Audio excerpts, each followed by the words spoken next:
everybody. Welcome to Rachel's Reviews. This is really exciting today. Instead of doing our monthly panel of female film critics that I've been doing this last 6 months or so, I thought it'd be a fun thing to kind of start off the end of the year movie list season that you were going to have.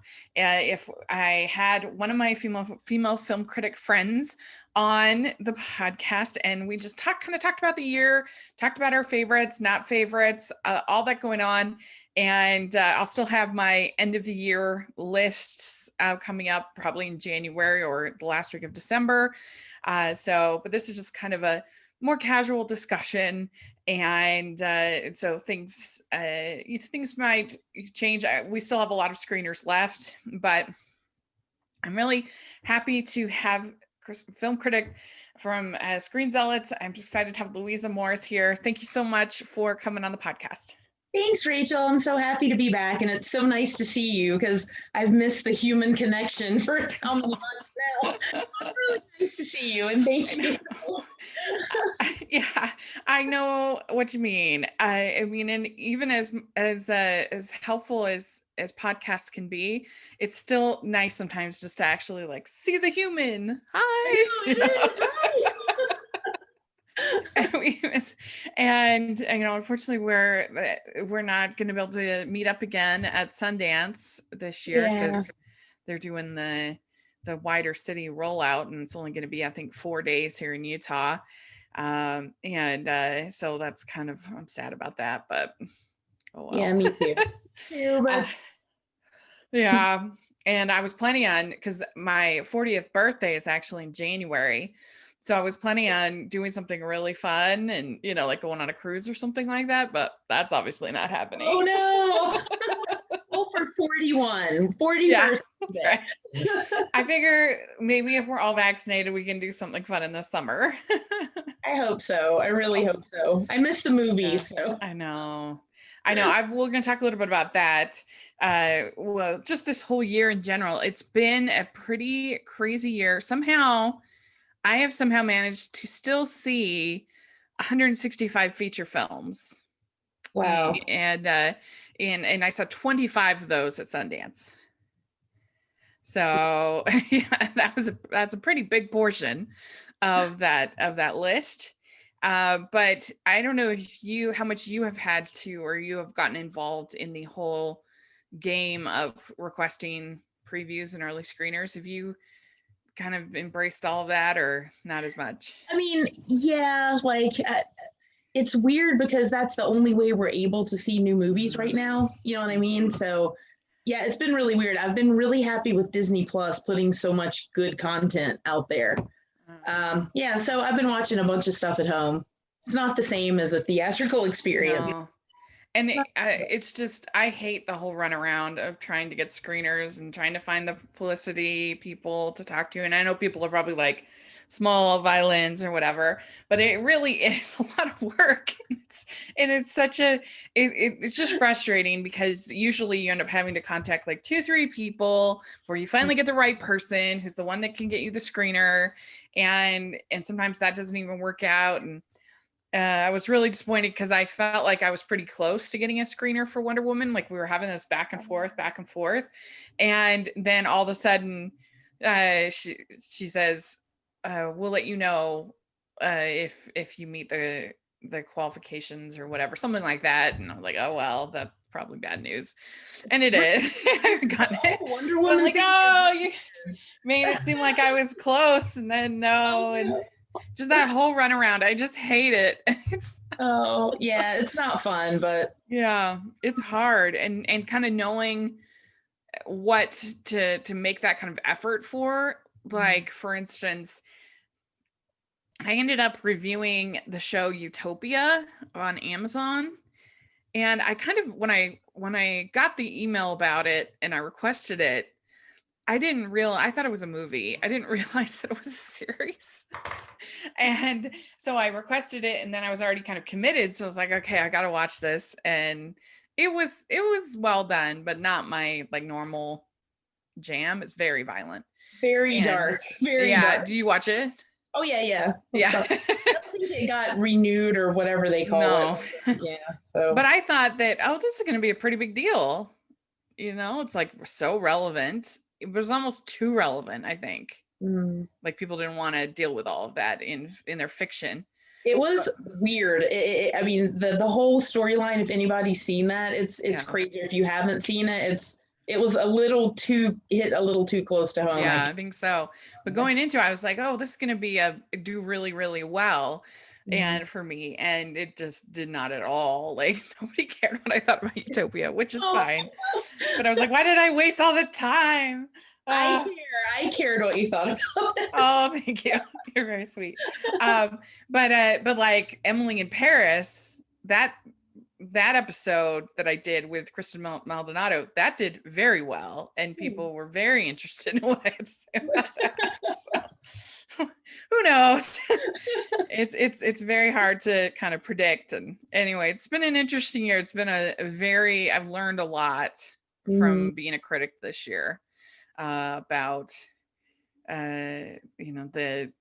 just the whole world of press agents. Not that I didn't deal with it before, but it's been a whole new level, because in the past I just show up for the screenings, whatever they're going to show me, all right, I'm there. So it's been interesting from that perspective, I feel like. And so we're going to talk about some superlatives, but also talk about our best and worst at this moment, at least. And so let's start with one of our positives, one of our bests. What is your third favorite film that you've seen in 2020? Third. Oh my gosh, I have to rank them. This is so hard. Okay, so let's go. You were just talking about Sundance. Let's go with a Sundance movie. And this is kind of a very strange, bizarre, crazy movie called Dinner in America. Oh, I've heard of that one. If you saw that, it's a little strange. It's sort of a anarchist punk rock, just crazy, energetic movie, unlike anything I've ever seen before. So I love filmmakers that take risks, and this is one of those just risky, insane projects. So I'd say I'd put that at number 3 this year. Interesting. I'm looking at my friends' reviews, and they all are giving it pretty good reviews, pretty good scores. I'll have to put that on my watch list. I'd really actually love to hear what you think about that. Okay, I definitely will check it out. All right. Well, my number 3 is one I kind of came out of nowhere. I didn't know a lot about it, but my friend Sean Chandler gave a rave review. He loved it. So of course that made me curious, and I watched it and I loved it. It's Love and Monsters.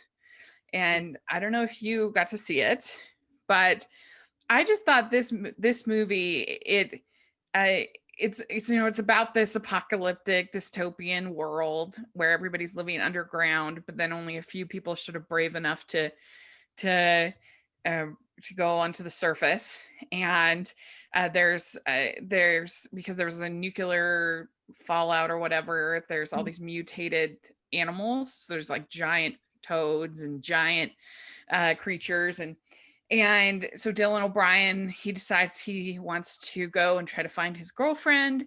So he goes on this journey, and he meets all these people along the way. And I just thought the movie had tons of heart. I thought it was exciting. I thought it was funny. I thought it had everything that you could really want in a movie. And it was I really like Michael Rooker. He and this girl play this father-daughter team who kind of teach him the ways of the being on ground.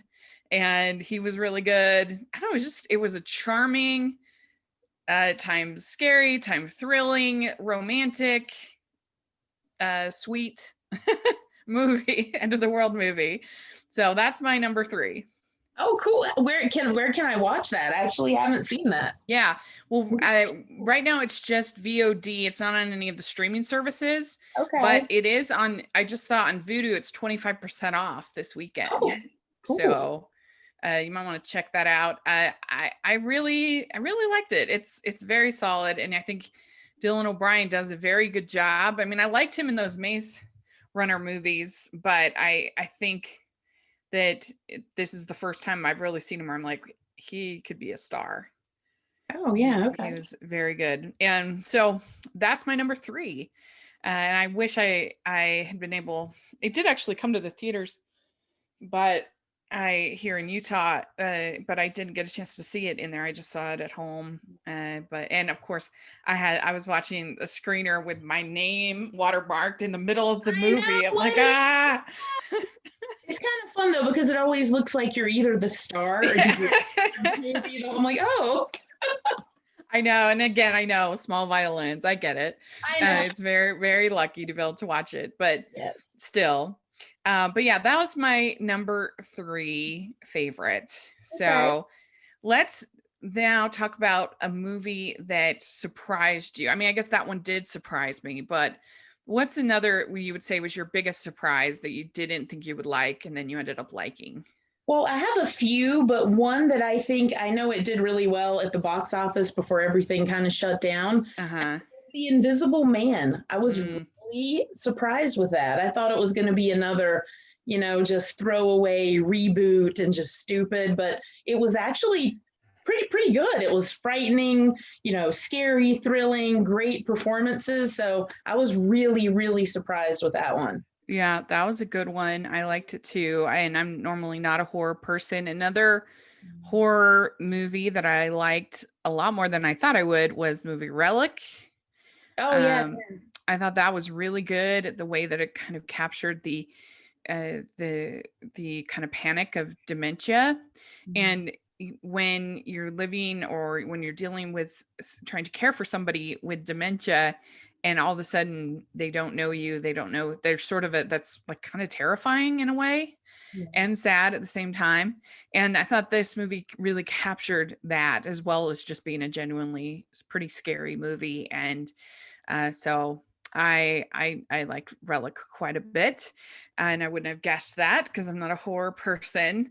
Another one that I liked way more than I thought I would is On the Rocks. Oh yeah, I like that too. Yeah. Yeah, that one made my top 20 of the year. I'm normally actually kind of not that high on Sofia Coppola. I didn't like her The Beguiled. That wasn't my favorite. Marie Antoinette. I actually haven't seen Lost in Translation, so I probably, I need to see that eventually. That's a blind spot of mine. But I don't know. Normally, I just find her stories kind of slow and difficult to get invested in the characters. And in On the Rocks, I was just so charmed by Bill Murray. I think Yeah. if he were to win the Oscar for it, I wouldn't be sad. I think he gives a great performance, and I think he's funny and frustrating and charming, and I just really, really loved him in this. And I don't know, I just thought the movie was really sweet and really charming. I agree with everything you said, all the way from Sofia Coppola to Bill Murray. So Okay. I agree. All right. Yes. What about, did you have any other surprises? Let's see. I was actually pleasantly surprised in a little movie called Half Brothers. I don't know if you've been I able to haven't see seen that. that. It just like came out, I think, with video on demand maybe a week or two ago. It's a really, really cute movie about two Mexican brothers who meet for the first time as adults. And it's Yeah. Okay. I remember seeing ring that. a bell. I mean, Yeah, it's I remember seeing the ads for that. corny, super corny, and they're polar opposites. But it's just right now, it was so nice to see something kind of heartwarming and charming, and I actually really recommend that if you like kind of little feel good movies. It was actually really surprising, pretty good. Yeah. So let's talk about some disappointments. Well, then maybe we'll go back there to surprises. But I have to say, even though I did give it fresh, I thought I would love it. And I shouldn't have had such high expectations because Robert Zemeckis has been so disappointing for a long time. But I don't know. The trailers, I thought The Witches was going to be much better than it was. I still liked it just a hair enough to recommend it. I thought it was like fine, I guess. But I was real because I love the 1990 adaptation. I love the book. And I don't know, I was just like, oh, you had all the pieces to make something great. And why didn't you make something great? I don't know. I know, and I feel like sometimes I'm tough on either a story or a franchise that I like, or a director I like, or a writer. I feel like maybe I set my expectations too high, but it's never good when it's a disappointment like that. Yeah, I mean, like I said, it was passable entertainment for children, but it wasn't scary like at all. And the original is really scary, I think, Mm. for kids. And it I don't know, it was just very bland. And why didn't he make it fun? Why didn't he make it special? And especially when you have Octavia Spencer, you have Anne Hathaway, there's no excuses. See, that's what I'm saying. Like even the cast too. Like you have to hold them to a higher standard than that. Yeah. But yeah. Another one that was disappointing, even though I did give it fresh because I thought it was beautiful enough to be worth a watch, but it's one of my lowest fresh Ooh. movies of the season, I guess, was Wendy. With this I saw at Sundance by Ben Mm. Zeitlin, and I loved Beasts of the Southern Wild. I thought that was really beautiful, and that's the strength of this movie. That's why to recommend it. The use of music and the cinematography is beautiful, but the attempt to kind of do a I don't know, this sort of modern take on Peter Pan, it comes off a little bit cold, Mhm. especially because it's children and they kind of run away from their very kind mother. Why they did that, I have no idea. Mm. And then the things that happen to him seem kind of, I don't know. There was just no whimsy in. I feel like a modern day adaptation of Peter Pan should have a little bit of whimsy. Absolutely. Yeah. And I don't know. Did you get to see this one? I did, yeah. Yeah. I mean, yeah, you're right on that one. I wasn't, and I love Disney, and I even love the Peter Pan story, but there was something just so off-putting about it. It's hard to Yeah. articulate it. It just, yeah. The more I thought about it, the more I've kind of like, "Ugh, I Mm. probably should have gone around on it." But I don't know. I've gone back and forth. Like it is beautiful. So if you watch it just for that, then Yeah. I don't know. But that was a disappointment for me. What about you? Did you have any others that you were real pumped for? And I mean, I think that's actually a really good one. yeah. I think like as far I know you love animation as much as I do, and I was kind of disappointed in Shaun the Sheep Farmageddon. Oh yeah. Let me down a little bit. I think it was one of the rare misses from Aardman Animation. Um, it just the alien character was unappealing to me. Did you see that one? Like the little octopus Yeah, thing. I really enjoyed it actually. But I can see. I mean, their last movie, Early Man, I didn't really like, Yeah. and I thought that one was the miss. So yeah, they can have their misses for sure. But again, I mean, when it's I love Sean and it's a character I love, and then Yeah. you have high expectations, and then that happens. So that was a big disappointment this year for me. Mm. Mm. So let's do our third worst. We talked about disappointments, talked about surprises. Ooh, third worst. So third worst from the bottom.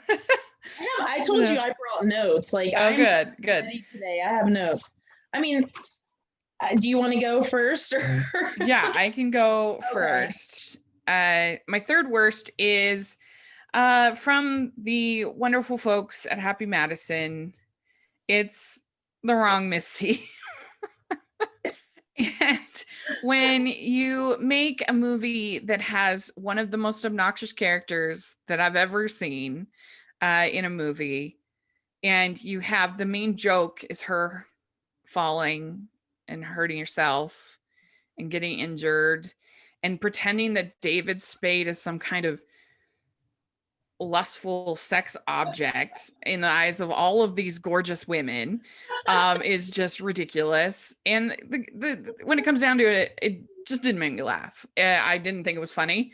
I thought she was incredibly annoying, and so that is why it is at the bottom, near the bottom of my list. I really didn't like it. I mean, I actually I don't have Adam Sandler's actual movie Hubie Halloween very high, but Mhm. I would way rather, if I had to pick, which am I Yeah. going to watch, Hubie Halloween or The Wrong Missy? I'm picking Hubie Halloween all Oh, day. I mean, it's like Citizen Kane compared to The Wrong Missy. So I That's mean, right. it's funny. I mean, it's kind of funny and stupid, but yeah, that's a really well. I guess it's a good bad pick for your third worst. For sure. What about you? I feel so bad, like saying, I don't even want anybody to ever seek these movies out because they are just so horrible. Yeah, they're not so bad. It's good. Actually, I feel bad saying it because they're all three equally bad. So number three, I'm gonna go with the Jay and Silent Bob reboot. Um, Oh, I yeah, really huh? like Kevin Smith. He doesn't, he doesn't have a great track record for great movies, but this one was just horrible. It's packed with insider jokes, stoner humor that's not funny, and it honestly was just a complete waste of time. Yeah. Even if you're I a fan never saw it, of Kevin but Smith, like yeah, even fans of Kevin Smith aren't gonna like this movie. It's so bad, so yeah. bad. That's frustrating. That's Yep. frustrating.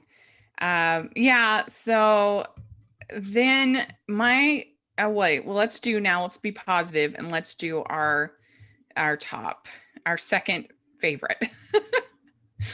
My second favorite movie of 2020 is the new adaptation of Emma. Oh, And I am not a purist when it comes to Jane Austen adaptations, or really almost any adaptation. If it's done well and executed well, then that's fine for me. In this, I felt like they were true enough to the source material while also bringing their own creative energy and their own spirit to it. I felt like you could see a little bit of the influence of The Favorite mm-hmm. in this interpretation. There's just a little bit of that sort of acerbic wit, kind of to it, which I appreciated. I mean, there is certainly that in the novel, but I love period pieces for the most part. And earlier in the year, we had the extremely disappointing Sanditon that was on PBS. They had the Jane Austen's unfinished novel, Mm-hmm. and they finished off the second half of the novel, and they did it terribly. It was terrible. I hated it, and it was extremely beautiful to look at, but extremely disappointing. And so I really appreciated when I got to see Emma, and I actually saw it 3 times in the theater before everything closed down. It was the last film that I saw before the shutdown in the theater, and I went with my mother one time, one of those times. That's fun. And I don't know, I really, so it had all those personal experiences, but I really thought it was funny. I thought it was romantic. I really liked Anya Taylor-Joy in the role. I think that it's a tricky role because she's definitely Jane Austen's least likable heroine, Emma, and because she's trying to kind of control everybody's lives. And when you have to consider is that Emma as a character had probably had very limited social interactions previous to Mrs. Weston getting married, and she probably would have mainly associated with Mrs. Weston and her father and Mr. Knightley, and her sister, and so for her to all of a sudden have this kind of social coming out in a way, I think it made sense. And I felt I really liked little moments like when she's crying in the window and her dad is just completely useless in being able to help her. And I'm like, that's very true. True to those characters. And I love Mr. Knightley in this. I loved when he's so upset and you see him like flailing about like on the floor. He's like, ah, that was great. And I loved the music. I thought that was really good. I loved Harriet in this. I think that Mia Goth did such a good job. It's definitely my favorite interpretation, aside from maybe Brittany Murphy in Clueless. But I just really enjoy it. I've seen it many times since, and so it's my second favorite movie of the year. Oh, I can tell like your love for that. It makes me Yeah, so happy. So yeah. maybe I'll give that another rewatch. Yeah. Yeah, and I'm a huge Austen fan. I'm a big period piece fan for the most part. And they can be done badly as anything, uh, but uh, but yeah, I know a lot of people were like, "Why did they do certain things like when she's has her nose bleed and everything?" But I was just kind of like, "I like it. It's different. It's Yes, creative." right. See, like Yeah. different when you watch as many movies as we do, something Uh-huh.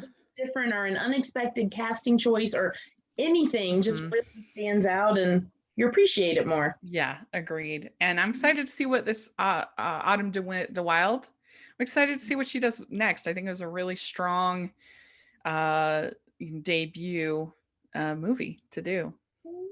Yeah. So, what is your second choice? So my second choice, I think I'm not actually sure if this will surprise you or not, but my second choice, I am going to go with the upcoming Disney Pixar Soul. Have Yeah. you seen that one? I I really have seen like it. I've seen it that one. twice actually. It's a really interesting film that I definitely liked. I'm Mhm. still kind of working through it, I feel like. And I think maybe part of it is I was expecting it to be more like Inside Out because Okay. that's Pete Docter's previous film.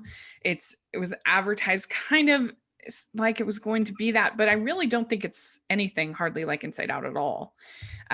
It's way more um, it's way more existential. It's way less kid friendly. And I'm very curious to see what will happen when people get a chance to see it.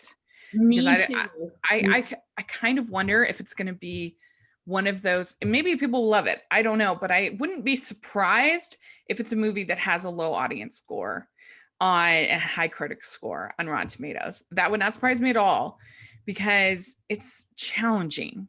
That doesn't, I'm not saying that is a bad thing, Mhm. but it's a challenging film. It is, and maybe that's why I like it because Yeah. I can't even remember the last time I had a Pixar film in one of my top 10 movies of the year. Maybe Hmm. back with Wally, maybe. I mean, it's been a really long time, but this one I liked because, as an adult who loves the art form of animation, so often animated movies just don't respect their audience. It's like, this Hmm. is a throwaway babysitter, it doesn't matter. But this movie has so many complex issues that just like you said, it is very existential in a way. And Hmm. I'm really curious how families are going to react to this. But Yeah.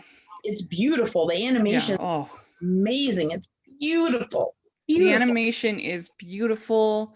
Mm-hmm. It kind of reminded me more than of Inside Out. It kind of reminded me of World of Tomorrow by Don Hertzfeldt.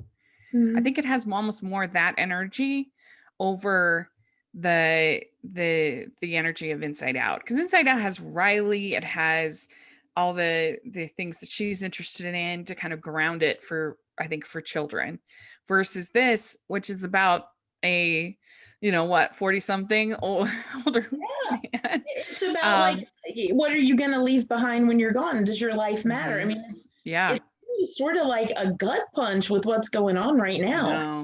It I really know. is. And the whole idea of I said I was talking to a friend and I said it's kind of like the anti La La Land, and that might sound weird to say, but because La La Land is all about supposedly that abandoning everything for your dreams is worth it, right? Because you got to take that, you got to pursue your dreams, and that's kind of an ultimate good. And with in here, there's a real debate about whether him him pursuing music has Mhm. been a good thing in his life, and that's really questioned in a way I've almost never seen questioned Yeah. in a Yeah. movie, because there is like, is that actually his spark? I don't know. And I think that the movie's kind of saying that you can get lost in the pursuit of dreams, and you can lose so much. And that's a bold thing to say. It's really heavy, but if anybody, this is coming out on Disney Plus Christmas Day. Watch it. It's not heavy. You're not going to sit there. I mean, cry. No. Like Yeah. it sounds like it's so depressing and you're just going to hate it, but give it a try. I absolutely loved it. So Yeah. It's not heavy. mm-mm. It's just not the most kid friendly, I wouldn't say. No, no, But I don't think it's for kids really. yeah, I don't think so either. And I actually think kind of Disney Plus in a way is kind of the best spot for it, Mm-hmm. because I think that it's kind of movie you sort of want to have some time to maybe even pause and think about what you've just seen, and kind of maybe even write in a journal. I think that could be a really good thing for this movie. So I'm so curious to see what people Me too. say, because Me too. I think it's going to be very interesting to follow. One movie that, to talk about surprises, that ended up in my top 10, that has a super high Rotten Tomato score. Critics love it, but I feel like nobody is talking about it, Mm. is the movie Spontaneous. Have you gotten to see this, I have Spontaneous? not, but I'm very curious. Yes. So it has like a 98%. So the critics who do see it seem to have liked it. Okay. And it's got Charlie Plummer in it, who I think is just such an incredible young actor. He did Words on Bathroom Walls, which I really enjoyed this year. And then he did this Spontaneous. And I really think he's the next Leonardo DiCaprio. He is such a talented young actor, and he is picking really interesting projects, which I like to see. He also did Lean on Pete in Mm. 2018, which I absolutely loved. Anyway, this has Catherine Langford, who also I think is really interesting, and kind of picking interesting projects. And it's a very weird movie. It's this dystopian world where all of a sudden these kids in this high school, all of a sudden they start exploding with no warning, like. Spontaneous. And so Catherine Langford and Charlie Plummer start having this romance in the midst of this world where they don't know if they will explode at any moment at any time. Oh my god. So, but there is like a sense of humor to it. It's not making light of things. Like, it actually has some traumatic moments as well, but it also has some lighter moments too. And I don't know, it's one that's really stayed with me. And when I first thought, I was like, what do I think of that? And then the more I'm like, wow, I really like it. So I'll check that out. That sounds really, really interesting. yeah. People should. It's definitely one of the most under the radar kind of movies that let me see if it's still at 98% movie. Let's see. Curious. Yeah. Yep, still at 98%. 57 reviews, or 50 reviews. So there you go. Anyway, so that was a big surprise. It is R-rated, so it's but how are you gonna do? How are you gonna do? Yeah, exactly. People just spontaneously exploding. It's gonna be rated R. And then I will say that another disappointment for me just came out on Disney Plus with Godmothered. I thought that it looked really cute. It has Jillian Bell, Isla Fisher, about this godmother coming to Earth early, and she's not very good at what she does. But that's like all they had. They had a concept, and it made you realize how funny movies like Elf and Enchanted are, because those movies actually have lots of different jokes, plus music, plus whatever. And in this, it was just the same joke over and over and over and over again, that she's bad at being a godmother. Okay, they didn't give her anything funny to do beyond that initial gag. Like, it could have worked as a SNL skit, like a short little skit about a bad godmother could be funny. But for a feature film, honestly, if I wasn't reviewing it, I would have just stopped watching. It was boring. It wasn't engaging. So that one I didn't like it. I was also disappointed in Artemis Fowl. I think that had so much potential, so many good ingredients, but it's like they only told, it's like somebody introducing you to a bunch of stuff and then never telling you a story. It was so bad. I mean, It that's was I really don't want bad. to spoil it, but that's on my worst of the Yeah, year list. So me like, too. yeah, it's sort of like a Harry Potter ripoff that just sucked all the fun and magic out of it. But I don't think I know anybody who likes Artemis who like that, like No, Artemis Fowl. Do no. you? I personally know not one person who enjoyed that. And I read the book in preparation for it, Mhm. and so I was like, there's so much potential, and you had all of these pieces, you had all this talent, you had all this budget, like there's just no reason, like other movies I can be like, okay, I get it, why it didn't work, you were trying something, you were doing something, and in this case, I just don't understand why they didn't make a better movie. They I got know. everything.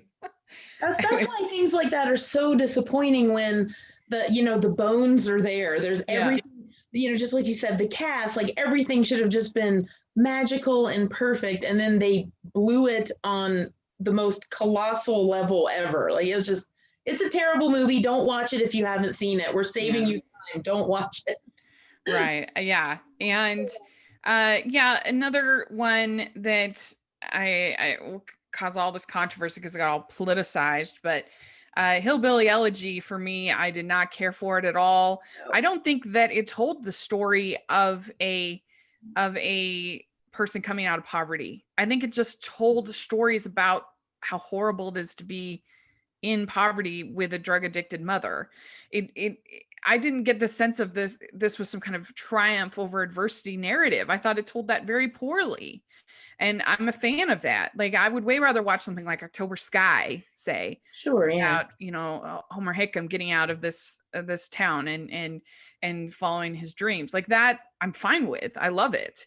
But this, I just felt like it was just wallowing in these people's misery for nothing. What was I learning from it? I have no idea.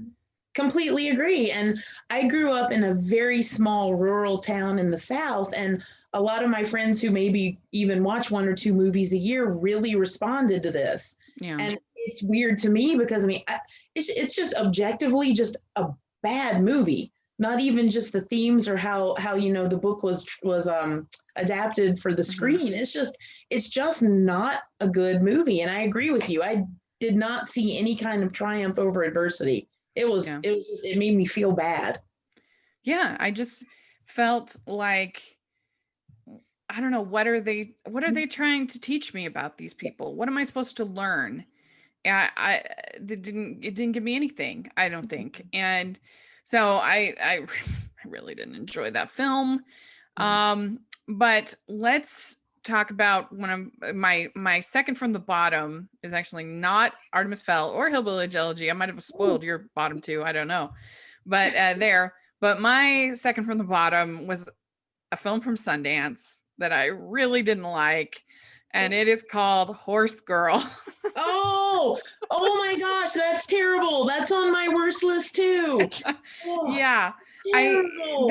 there's as opposed to some of the other things that we were talking about, there was real effort here.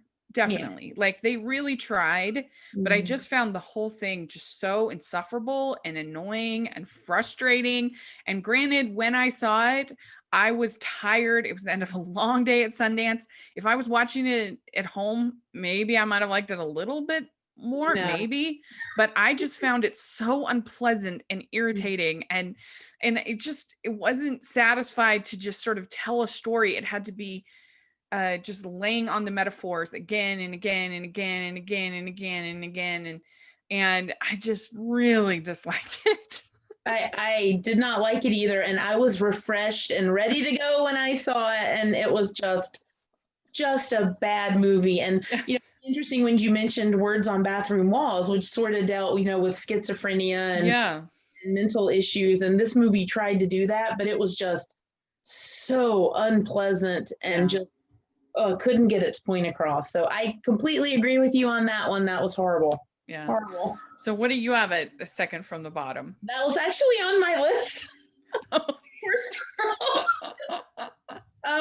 yeah, we Yeah. pretty much talked about the ones that were on my worst list. So Yeah.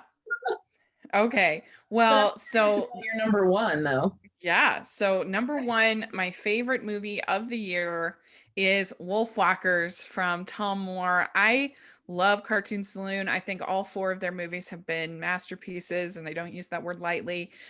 His three movies I have loved. And I think there's an argument, a case to be made that this is his strongest film. I'm the most personally attached to Song of the Sea, because Song of the Sea I saw about a month after my cousin passed away, leaving two little boys. And so little Ben in Song of the Sea, longing for his mother, really like hit home a lot. So that one will probably always be my favorite.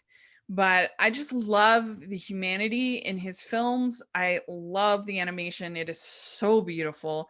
The use of Okay. music is so beautiful. And I just loved these two girls in this story and their bond.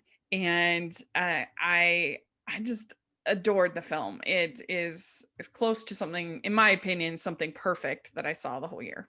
Oh wow. Yeah, it is a beautiful movie, and I love the trend of the strong female characters, and this kind of carries that on. It is Mhm. absolutely beautiful. The music is just enchanting. I kind Yeah. of want to go watch it again right now that we're Yeah. talking about it. But Yeah. that is in the animation again completely different from the animation in Soul. Completely different Yes. Yeah, style. totally different.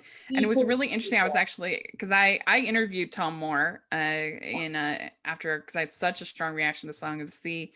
I was able to, I interviewed him, and so I follow him on Twitter, and he saw Soul and he was just like, wow, that's an amazing work of art. And so anyway, I was talking back and forth with him because about it, and about that they're just such different experiences. Mm, And so that's why when people claim that animation is a genre, I'm just like, no, mm. there's really all different. It's just a medium to tell Yeah, stories. It's not a genre, because you can, completely agree. See, yeah, real animation fans get that. yeah, because you can tell any genre in animation. You can do Yes. horror in animation. You can do family film in animation. You can do adult animation. You can do anything that you want. Mhm. With the animation. You do claymation, you can do. And so I just absolutely adored it. And I think that it is worth signing up for the 7-day free trial of Apple Plus just to watch this movie and then cancel your account. Sure, It's I worth would it do that. Yeah. So I for think that. this year is going to be interesting too when it comes to award seasons.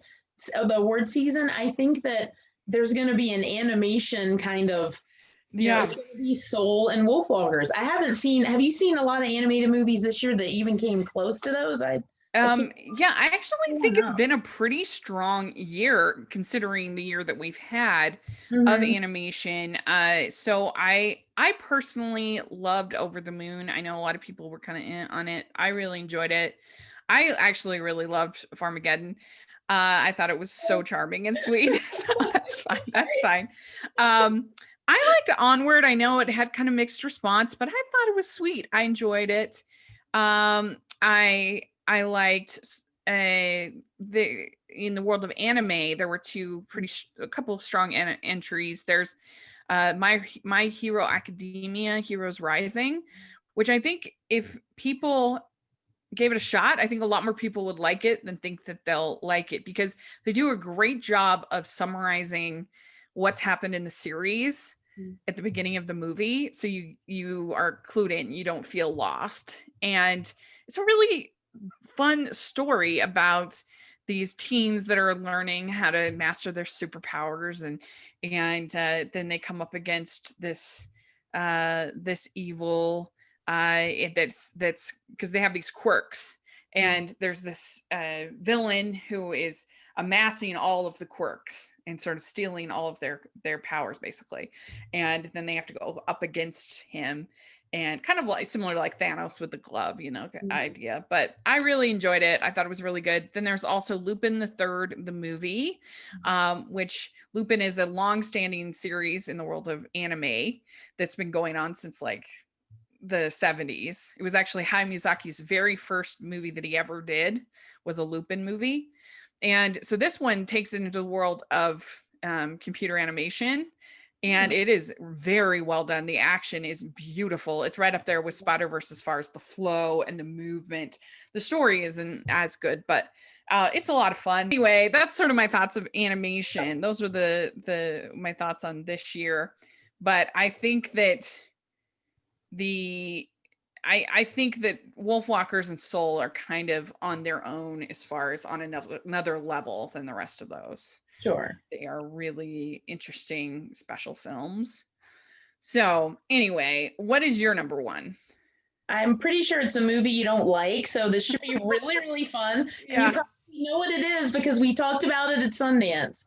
And that is Miranda July's Kajillion. That's your favorite of all year? I loved it. Yeah, I loved it. Yeah. What did you like about it? Okay, so I saw it in January, and I just thought it was just probably her best work she's ever done. And I watched it again, like post lockdown, and it took on a different meaning for me. And this is why I reflected on it and liked it even more than I did the first time I saw it, because the whole movie is about finding human connection, like the longing to just like have something and somebody that's something that's missing in your life. And now it seems so profound now, like watching it after all this. I know it's an acquired taste, like her writing and her style is so quirky and bizarre, but I really loved it. The performances are fantastic too. Now, I had never seen any of her films before, Okay. so I didn't have anything to compare to in that way. So yeah, it wasn't for me, but I understand you would enjoy it. I'm surprised it's your number one. But yeah, I don't know. I just felt like, to me, I feel like there's a bunch of these comedies that are at Sundance that are kind of trying to be the next Napoleon Dynamite, like trying to be quirky and weird and whatever. And the thing that I think a lot of them forget, at least to me, is that in Napoleon Dynamite, the characters, Napoleon is so easy to root for.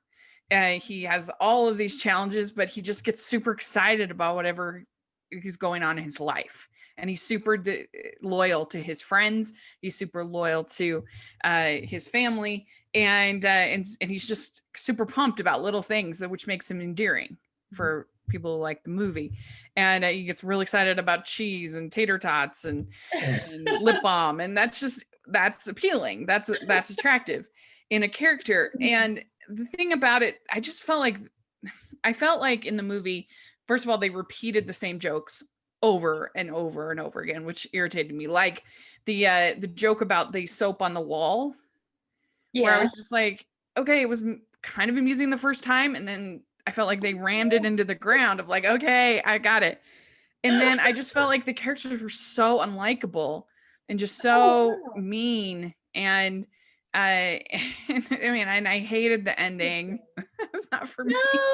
Oh my gosh. Well, if it made everybody in the audience at Sundance was like, oh my gosh, I hated that movie. I'm like, what's wrong with me? No, I mean, it has a really high Rotten Tomatoes score, so you're not alone. 89%. It's weird. And I could like sit and watch it again today. Like it's one of those where I don't know. I just loved it. And I'd love for people to watch it and see what they, but I do agree with you. One of the worst things about film festival movies in particular are ones that have forced quirkiness. And I didn't think this was really forced. That's just who the writer director is. And I thought the cast did a great job as a family. And they were a little mean, mean grifters, but it's weird. It's almost like I've turned into this old lady this year because movies with some, like Soul and movies like that with some kind of just, I can't articulate what I'm trying to say, but just some kind of deeper meaning just really are just speaking to me this year for some reason. And I think maybe that's what happened with that one. Yeah. And I had some of those. I had, well, it was interesting because I have a bunch in my top 20 that are some form of Armageddon / dystopian, which normally isn't my jam, but Love and Monsters.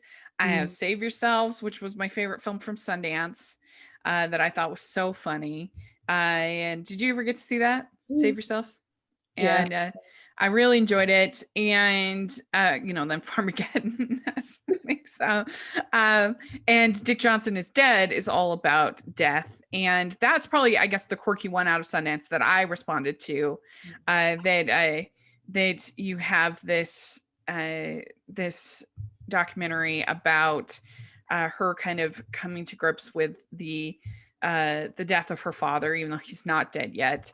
But the whole coming to terms with just dementia and also with death. And it was a great experience at Sundance, and she was incredible. I loved Kirsten Johnson. She like went up and down the aisle, was answering questions. She was so great. I wasn't able to see her father. He was at Sundance, so they showed pictures, but he wasn't there in Salt Lake. It was in Park City. And it made me think about my grandma. Both my grandmas passed away last year. And so it was really close to me, this sort of thinking about your grandparents. And I don't know, I really loved it. I thought that was great. So that was one that was kind of about deeper themes that I responded to. I also, you have Spontaneous, that's also really weird. And I also really enjoyed The Personal History of David Copperfield. Did you get to see that? I did not see that one, but I have read a lot about it. Yeah, it kind of has a Wes Anderson-y kind of approach to a period piece. There's some creative, different sort of choices to it. It's by director Armando Iannucci, who is really famous for comedies. He did In the Loop, and The Death of Stalin. Okay. So I enjoyed it, and I think that people that don't like period pieces might have a shot of liking it. Okay, not a fan of those other two movies the director did, so I'm not. I'll give it a shot, though. I'll give it a shot. Yeah, I liked it. I thought it was good. I also enjoyed a movie called The Truth. This is by Hirokazu Koreeda, who's a favorite director of mine. I think that, he's not underrated in the sense his movies always do really well with reviews, but I feel like he's never brought out when people are talking about the great auteur directors. I feel like he's never mentioned, and his movies are so lovely. And I loved Shoplifters from I think 2018. Still Walking is so wonderful. Our Little Sister, Afterlife is really great. So he has just some incredible films. And this one is his first movie that he ever did not in Japanese. It's in French. And it has Catherine Deneuve and Juliette Binoche and their mother-daughter. And she's just written this tell-all. She's this actress. She's written this tell-all, and which it is highly fictionalized. And so her daughter's like, what? How can you do this? And so she's coming up to see her. And it's very slice of life. Some people will think it's boring. It doesn't have a ton of plot. But Ethan Hawke, I really love his performance in it. He's an actor, but he's like perfectly happy just being a working actor. Like he has no problem just like basically being in shows and whatever, not to do anything great. And here his mother-in-law's this like, like whatever actress, and she's doing a Catherine Deneuve is absolutely great in it. I think that she could get an Oscar nomination if they have a wide enough kind of search. If they promote her enough. It's a really good performance, and she's doing a movie at the same time where she's playing a woman who's diagnosed she's going to die, but she can go up into space where she can save her memories or whatever. I don't know. It's really convoluted, but so at the same time that she's just written this book and she's dealing with her memories with her daughter, she's making this movie. And so I really enjoyed it. I thought it was great. And, but you have to like that kind of slice of life or following these people kind of thing. So that was one of my favorites. I also really loved What She Said, The Art of Pauline Kael. And this is a documentary. The documentary is just, it's fine, but like she's amazing. So that's why to watch it. It's just like a normal documentary about her and her influence. And as female critics, we all need to watch it. And you all should watch because she was incredible. And it really, watching the documentary, it made me feel like I could have my own voice again. Because after everything that happened with Shazam, there was a side of me that was kind of like, a little shy, a little more scared. And to kind of, and she watching her, she was just like, Sound of Music, terrible. Like, Yeah, that's right. I really admire that. And so it's something I've been trying to kind of do more in the last, since I saw it, to try to follow her example, because she was just so strong and secure in her opinion. She And I does. love that. She definitely pioneered the way for those of us to like just let those unpopular opinions out, Yeah, that's right. That's right. Yeah, well, let's see where we at. So we're probably be wrapping up soon. A couple others that I guess liked more than most. I liked Valley Girl. I thought it was cute. I thought instead of just doing a boring remake of Valley Girl, they added music, and I thought it made it fun. I enjoyed it. I saw it at the drive-in, and that's one thing I thought we talked a little bit about. You've been able to go to the drive-in a few times, right? Oh yeah, I love it. First time like ever in my life was after this whole thing started, and I've been all the time now. Love it. Yeah. What are some of the classic films you've gotten to see at the drive-in? Oh, like you mean like from 80s, 90s? Yeah. Like oh my gosh! So in the summer they were doing Jaws. We went to see Jaws. Yeah, that was so good in the drive-in. So much fun, right? So much fun. We saw the Goonies. We saw Gremlins. They showed at Halloween. They did the Evil Dead movies, which was really fun. Right now, I think we were thinking of maybe going, because I'm fortunate enough to live in a warm climate, so our drive-in's still open here. We were going to go do, I think they're doing Elf and Christmas Vacation tomorrow night. So I was thinking of that. But it's good to see those classic movies that you know by heart. Watching newer movies is a little tougher. But I agree with you. I think that because of the reflection and some of their stuff on the screen, it is best to go see a movie really, really well at the drive-in. And so the first one that I saw there was Jurassic Park, and this was in April, I think. And I'd been a month and a half or 2 months since I'd been to a movie. And I was just bawling by the end of it, because that's one of my favorite movies is Jurassic Park. And I'll never forget that. And I on my Insta story, I tagged the theater that had set it up, and I said, "Thank you so much. This meant so much to me, and I really appreciate," because there was a make shift drive-in that they'd done, and they're still doing. And so I saw Jurassic Park there. I saw Back to the Future there, and I saw E.T. there, and that was just incredible. That was really good. And Jaws, so good at the drive-in. That's a perfect. So fun. So fun. I agree. Going back to the movies for the first time as at the drive-in, it was like, oh my gosh, it feels normal. Like, I think right? Oh. It was like, oh my gosh, it was Trolls World Tour or something just horrible I went to see, and I was so happy to be at the movies and have like a popcorn, and it was so yeah. And I think the Valley Girl, if you're going to see a new movie at the theater, I think it's a pretty good one to see, because it's so much relying on music, nostalgia. And so that's kind of the best, as opposed to one that's really reliant on imagery.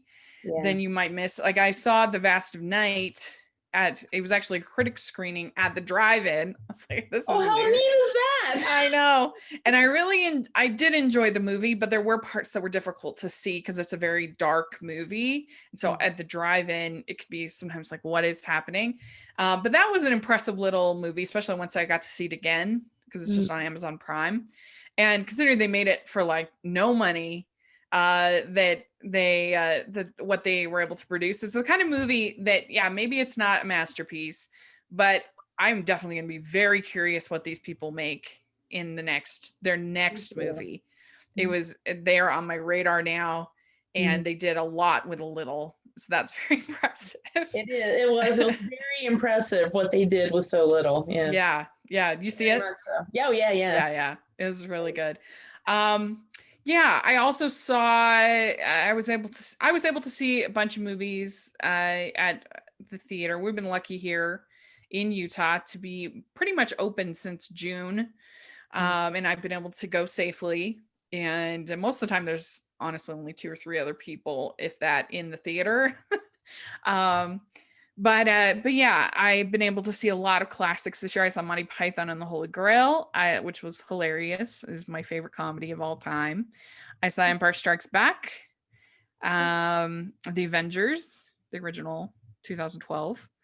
I saw the third Dragon movie, How to Train Your Dragon, with my niece. That was fun. We went to the drive-in for that. I saw is my double header with Jaws. I saw Irresistible, the Steve Carell. Oh yeah, yeah. That was disappointing. Oh, I like that one. Oh, you did? Yeah. And what was the last movie that you saw in theaters? Before the shutdown. It was Greed. Right. Coogan, yeah. That's the last movie I saw. Yeah. That's the last. I never saw it, obviously. I mean, I really recommend it, but it's not horrible. That's the hardest reviews to write. Do you agree? That when you're just kind of like, it was okay. Yes. Like, it was fine. The ones I'm kind of indifferent about. The easiest ones to write, I know I've told you this before, are the ones I just hate. It's just the words just flow from me.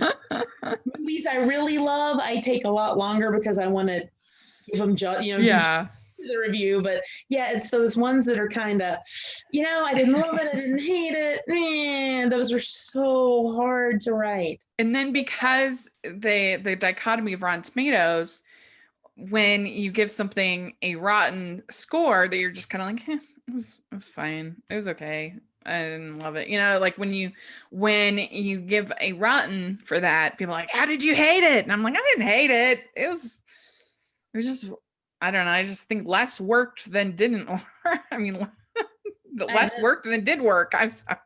It's so hard to pick the fresh and rotten. It's everybody out there. It's so hard. It's so hard because I don't want to just kind of poo-poo everybody's hard work on a movie if I there was something sort of likable about it. But yeah, it's so hard for me too. But no, a rotten doesn't mean I hated it unless it's like 1 star. Then I totally right.